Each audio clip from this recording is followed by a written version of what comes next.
Hello again, everyone, and welcome back to the Vintage Sewing Machine Garage YouTube channel.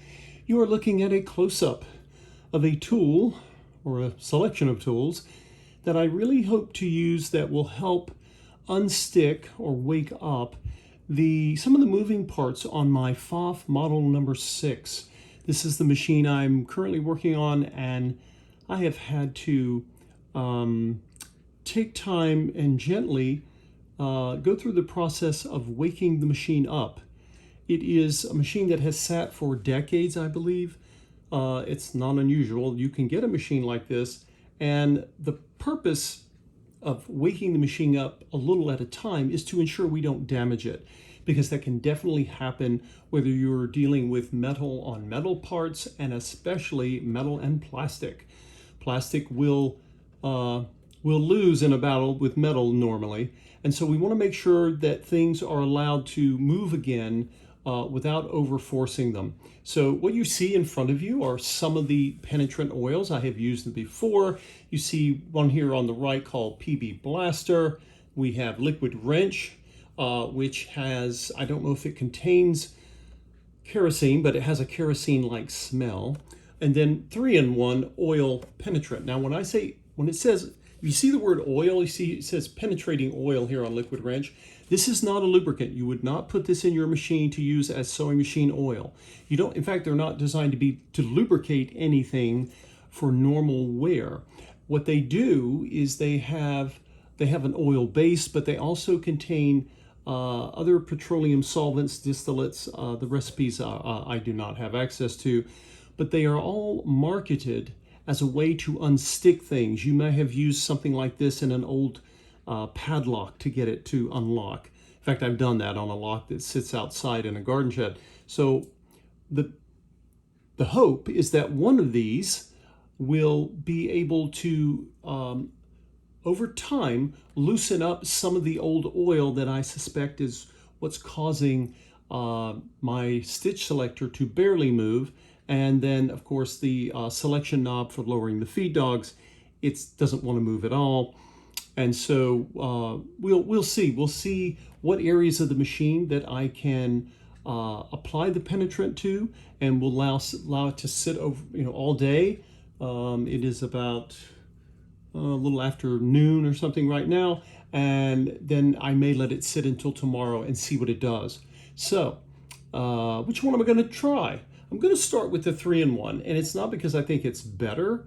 However, of all the three, they all three stink. They all have odors, and I'm just going to start with the 3-in-1. I don't like the way any of them smell, but I'm going to start with this one and see how it does. I can always move to the others if need be.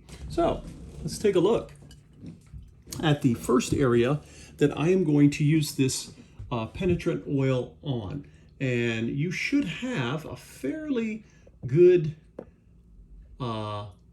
picture of where I'm aiming my efforts at. So make sure that we get a good focus in here.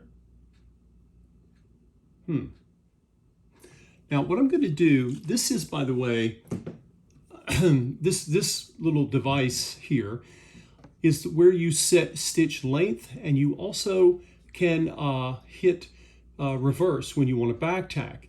Now, again, you can damage metal and metal parts that move against metal if they're stuck and you force them without loosening them up with heat, sewing machine oil, or in this case, a penetrant oil. It is even worse if I were to take this and try to move it. I'm pretty darn sure I would snap it off.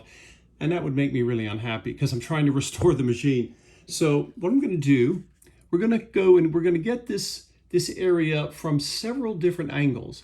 First, I'm going to come here and apply some of the penetrant. It's very watery, right? It's not as thick as sewing oil, and sewing oil is not all that thick to begin with. And I'm just going to basically do this. I'm not going to drown it because, again, I just need it to hit the moving parts. I don't need to swath the machine in it. And I've done this. This is the outside, right? So you can see I needed to give it time. Now, if there's any motion the machine has allowed me without forcing, I can kind of work it, but only until the machine says no, don't go any farther, because it's not ready yet. It's still stuck. It's semi-stuck. So, and that might help work some of it in, but then that's it. I'm not forcing anything. If the machine does, like you see, this is the number 5, which would be the longest stitch. So if right now it'll go to just past 4. It doesn't want to go any farther right now. I'm like, okay, no problem. I'm going to let the machine sit with this penetrant and see what it will do for us. Now, this is one of several areas of the machine that we need to get to. Can any of you take a guess at where else we need to do, where we need to apply this penetrant? If you've watched my prior videos on waking up machines before, you will know what we're about to address next. Okay, so I have repositioned the camera view for all of you to see where I am aiming for. So if you guessed correctly, yes, we need to get to the other side of the mechanism. Any mechanism on the outside of a machine is going to be connected to something on the inside. That's why it's there normally. So right here is where this mechanism from the outside is connecting to the machine. And normally, you don't typically see plastic here, although you will see it in some machines. What you see is metal on metal. So I'm going to take my penetrant and I'm just going to spray. I can be a little bit more liberal here. Again, it's going to probably go into the base of the machine, and I may have to get, remember, if this is sealed, if this is a sealed area of the machine, you're going to have to mop that up later.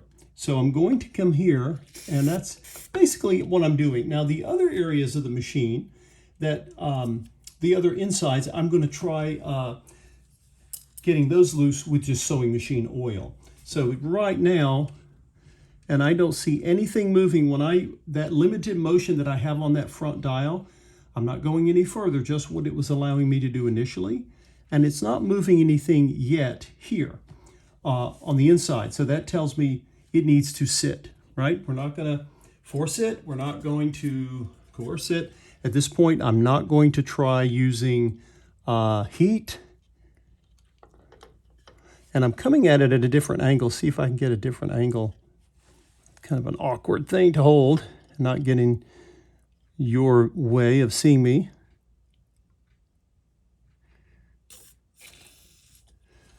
And now there's one more area that we need to hit.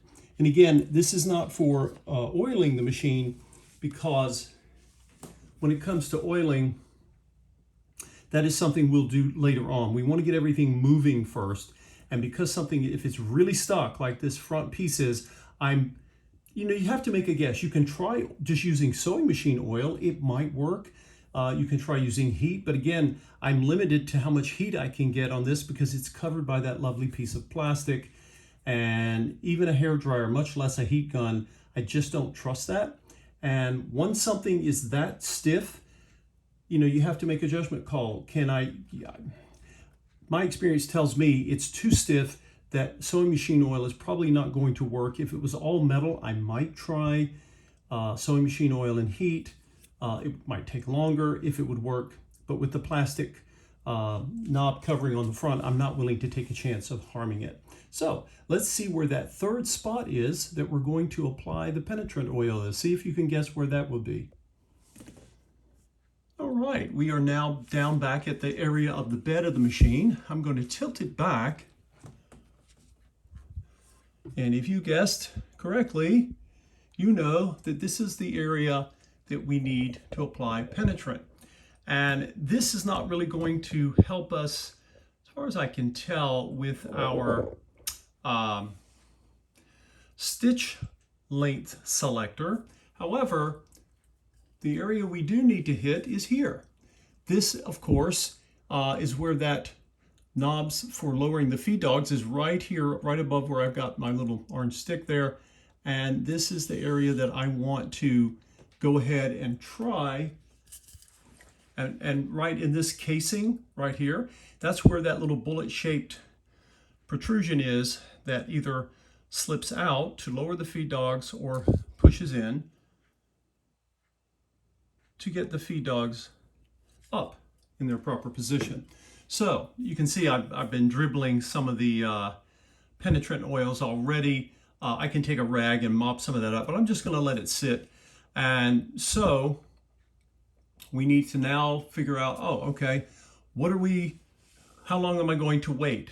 What I'll probably do is come back later in the afternoon and check.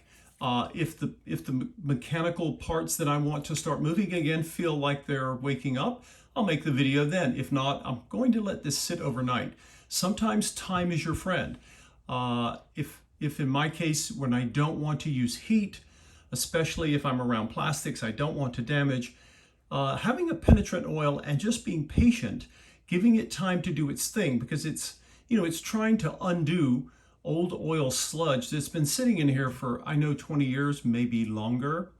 And again, sometimes a slower, gentle approach can really make a difference. It can make the difference between you rescuing a machine and breaking one. So I don't get a FOF like this every day, and I really don't want to damage it. So hang in there as we go through this process, and we'll see what works. If this does not work, we'll try a different penetrant. And I may, at least down in here, I could certainly try some heat if the penetrant oil itself didn't work. So we will see how it turns out. We just need to wait a little bit. I appreciate all you watching and having the patience to watch me try to wake up this 1956 FOF Model 6. I'm looking forward to seeing it run or hearing it run, but you have to crawl before you can walk and walk before you can run, as they say. Thank you all for supporting the channel, and we will see you next time.